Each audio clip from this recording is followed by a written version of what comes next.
मेरा नाम अविनाश है। मेरी उम्र 30 साल है और मैं दिल्ली शहर का रहने वाला हूं।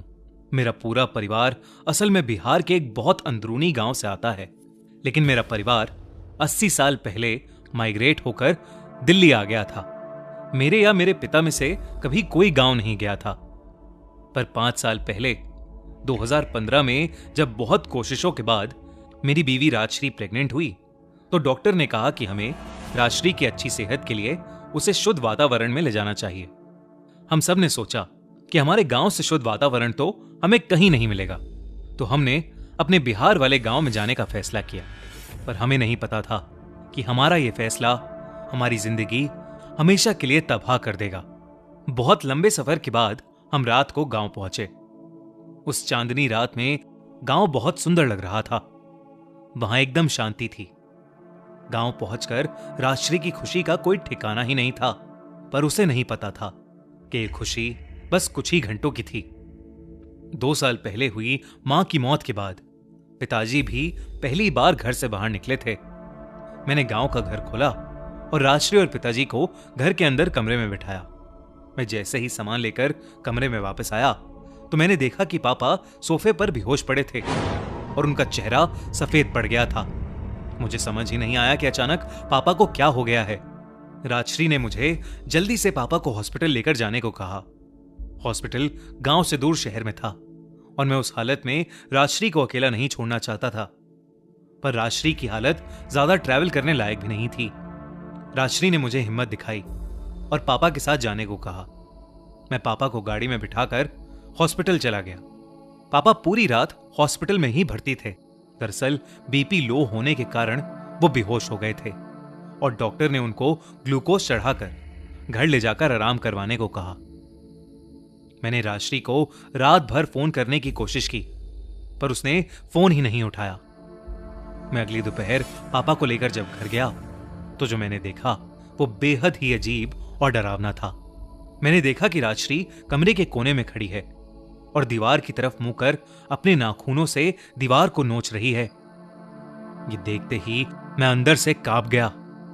जैसे ही मैंने उसे आवाज दी, उसने दीवार खुरेदना बंद कर दिया और वो मेरी तरफ मुड़कर पापा के बारे में पूछने लगी, जैसे अभी कुछ हुआ ही नहीं था। मैं डरते हुए धीरे से उसकी ओर बढ़ा।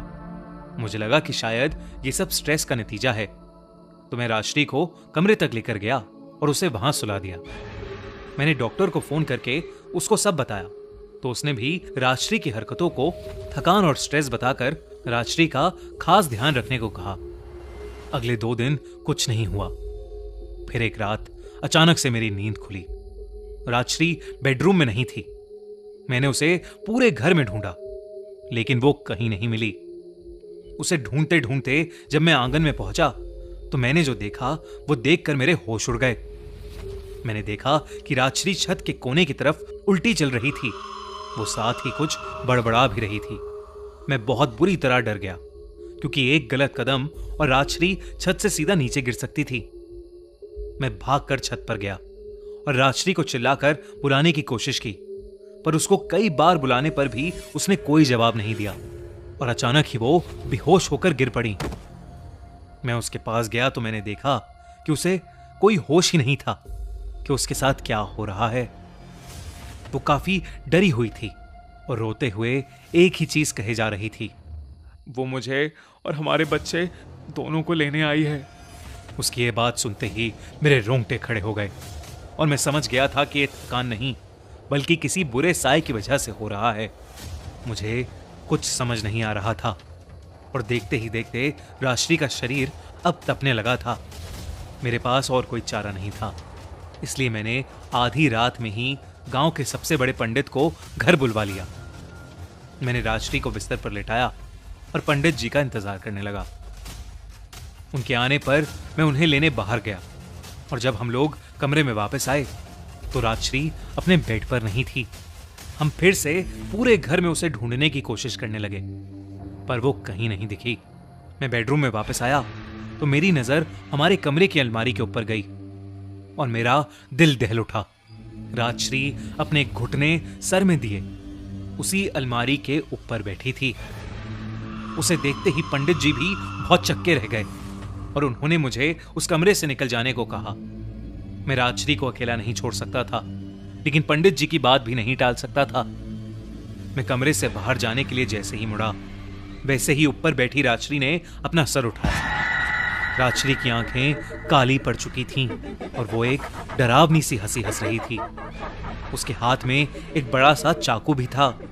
इससे पहले कि कोई कुछ करता, राजश्री ने उस चाकू को अपने ही पेट पर जोर जोर से मारना शुरू कर दिया। चाकू मारते हुए वो बस हंसती जा रही थी।